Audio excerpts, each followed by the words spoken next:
Iran ആക്രമണത്തിൽ American സൈന്യത്തിന് സംഭവിച്ച കനത്ത പ്രഹരത്തിന് പിന്നാലെ ഇറാൻ ഭരണ നേതൃത്വത്തിലും വലിയ രീതിയിലുള്ള അനിശ്ചിതത്വങ്ങൾ നിലനിൽക്കുന്നതായി പുതിയ റിപ്പോർട്ടുകൾ പുറത്തുവരുന്നുണ്ട്.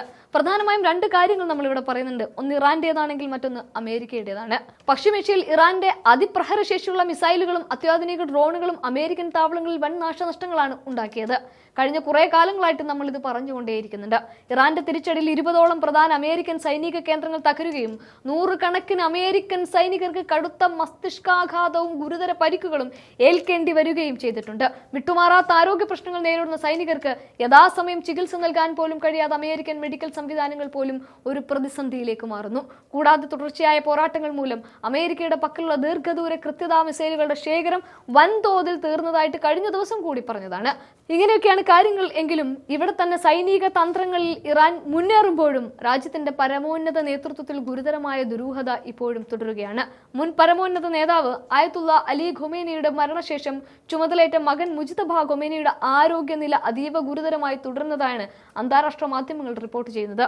നേരത്തെയുണ്ടായ വ്യോമാക്രമണത്തിൽ ഗുരുതരമായി പരിക്കേറ്റ മുജ്തബ മാസങ്ങളായി പൊതുവേദിയിലെത്തിയിട്ട് എവിടെയും പ്രത്യക്ഷപ്പെട്ടിട്ടില്ല.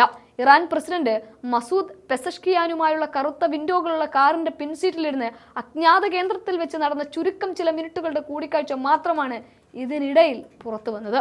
പുതിയ നേതാവിന്റെ യഥാർത്ഥ ലൊക്കേഷനെക്കുറിച്ചും ആരോഗ്യനിലയെക്കുറിച്ചും ഇറാന്റെ ഔദ്യോഗിക വൃത്തങ്ങളും വിദേശ മാധ്യമങ്ങളും പക്ഷേ വ്യത്യസ്തമായ അവകാശവാദങ്ങളാണ് മുന്നോട്ട് വെക്കുന്നത്. യുദ്ധക്കളത്തിലെ ഈ കനത്ത തിരിച്ചടികൾക്കിടയിലെ നേതൃത്വ പ്രതിസന്ധിയും ഇരു രാജ്യങ്ങൾക്കുള്ളിലും വലിയ ആഭ്യന്തര ഭിന്നതകൾക്കാണ് വഴി തുറക്കുന്നത്. വിവരങ്ങൾ മറച്ചുവെച്ച് സൈനിക ശേഷിയെക്കുറിച്ച് തെറ്റിദ്ധരിപ്പിച്ചു എന്ന പേരിൽ അമേരിക്കൻ പ്രസിഡന്റ് ഡൊണാൾഡ് ട്രംപും പ്രതിരോധ സെക്രട്ടറി പീറ്റ് ഹെക്സത്തും തമ്മിൽ ക്യാമ്പ് ഡേവിഡിൽ രൂക്ഷമായ തർക്കം നടത്തുന്നതായി പുറത്തുവരുന്ന വിവരങ്ങൾ വ്യക്തമാക്കുന്നുണ്ട്. അതേസമയം നേതാവിന്റെ അസാന്നിധ്യത്തിലും ഇറാൻ തങ്ങളുടെ പ്രാദേശിക പ്രതിരോധ ശൃംഖലയെ ഏകോപിച്ച് നിർത്തി യുദ്ധമുന്നണിയിൽ ശക്തമായി തുടരുകയാണ്. വരും ദിവസങ്ങളിൽ പരമോന്നത നേതാവിന്റെ നിലവിലെ ആരോഗ്യസ്ഥിതി പുറത്തു വരുന്നതോടെ പശ്ചിമേഷ്യൻ യുദ്ധക്കളത്തിലെ സൈനിക സമവാക്യങ്ങളിൽ വൻ മാറ്റങ്ങൾ സംഭവിക്കുമെന്ന് കരുതപ്പെടുന്നുണ്ട്. പക്ഷെ അവിടെയൊക്കെ ട്രംപ് എന്നത് എന്തിനു കൊള്ളാമെന്നതിന്റെ ചോദ്യചിഹ്നമായി മാറുകയാണ്.